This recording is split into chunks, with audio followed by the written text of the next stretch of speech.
Falsos profetas têm feito a igreja brasileira, muitas igrejas locais, de palhaços. É triste a gente ver, a gente perceber eles brincando com os irmãos, homens de barbas brancas, cabelos brancos, senhoras já idosas, e eles brincando, ludibriando com o povo de Deus, muitas igrejas locais sendo levadas na onda desses falsos profetas, muitas igrejas locais sendo manipuladas por esses profetas de Araque, por esses mentirosos de pau.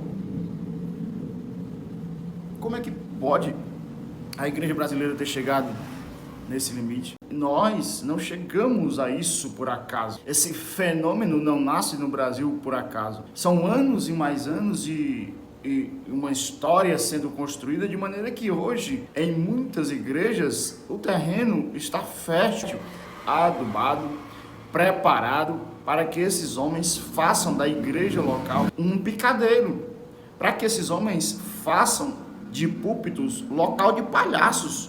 E é uma triste realidade reconhecer isso, que mulheres, homens já feitos, já experientes, não reconheçam falsos profetas em seus púlpitos. Agora preste atenção, foram muitos anos de pastores e líderes dizendo que o estudo da Bíblia mata, dizendo que teologia mata, que estudar mata, dizendo que isso é uma perca de tempo, que doutrina, não é doutrina como é amplamente conhecida, mas as doutrinas bíblicas, doutrina da ressurreição, da justificação e assim por diante, que esse estudo é altamente nocivo, que a letra mata. E na ausência de uma doutrina solidificada, de um ensino solidificado, meu amigo, nós abrimos a porta para todo tipo de baixaria gospel. Nós abrimos a porta da igreja brasileira para todo tipo de monstruosidade religiosa. Outro ponto que foi sendo moldado, que foi sendo ensinado ao longo da história, foi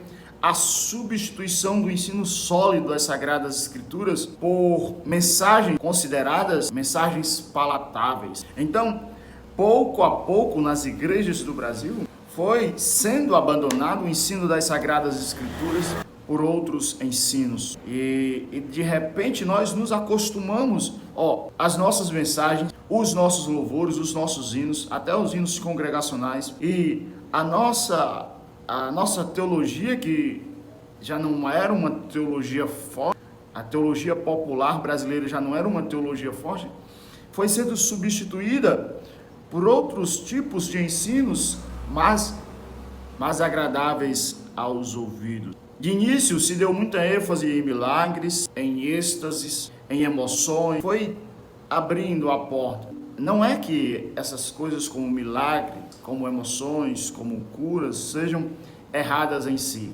Mas preste atenção, os cultos, eles giraram em torno dessas questões.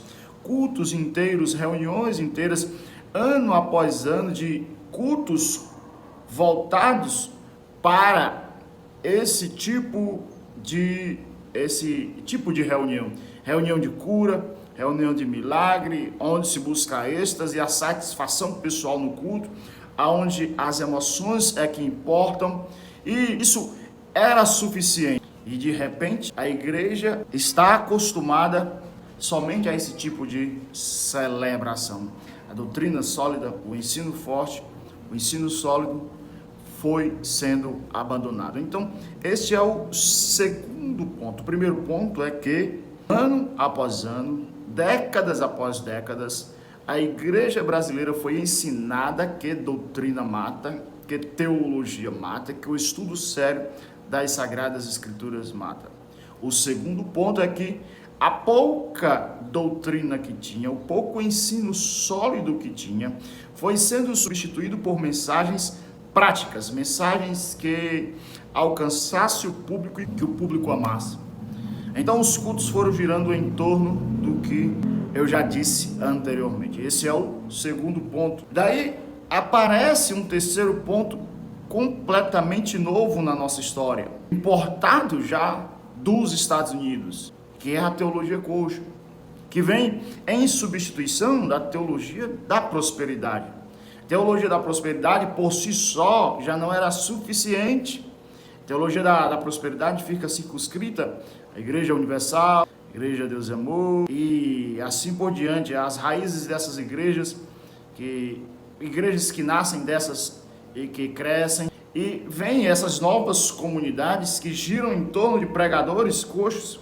E para os frequentadores, para os membros dessa igreja, essa mensagem é suficiente. Basta por si só essa mensagem motivacional, essa mensagem que agrada aos ouvidos. Então, o solo de muitas igrejas locais está pronto, está preparado para ser cultivado por coisas absurdas, coisas tristes, lamentáveis. Falta argumentos para que a gente descreva o absurdo que nós estamos vendo nos púlpitos das igrejas, de muitas igrejas do Brasil. Ainda, graças a Deus, existem muitas igrejas sérias, existem muitos pastores sérios que zelam pela palavra de Deus, zelam pelo ensino das Sagradas Escrituras. Esse é o ponto que eu queria tocar de agora em diante.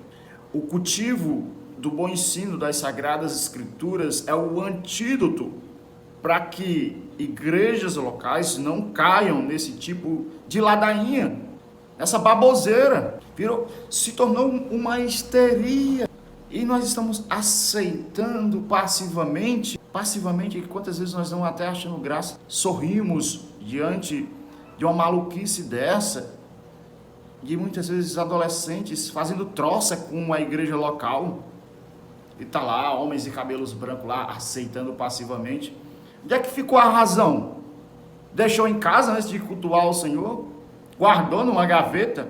Perdeu no meio do caminho? Tá lá. Não venha me dizer que, não, são igrejas, são mais igrejas da periferia, igrejas de pessoas que não têm um estudo avançado. Não. Em câmeras boas, boa filmagem, um palco excelente, luzes.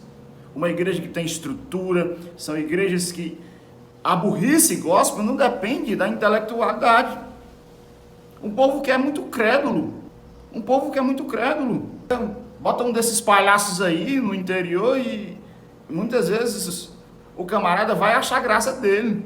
Mas o povo substituiu a boa doutrina por qualquer palhaçada. Então você que assistiu esse vídeo até aqui, se você quiser, curta esse vídeo, comente, compartilhe para mais alguém. Ore por sua igreja local, se ela está nessa situação. Ore pela igreja no Brasil. E vamos estudar mais a palavra. Uma doutrina sólida, levada ao coração pelo Espírito Santo, é o antídoto contra nós não cairmos nesse tipo de baboseira.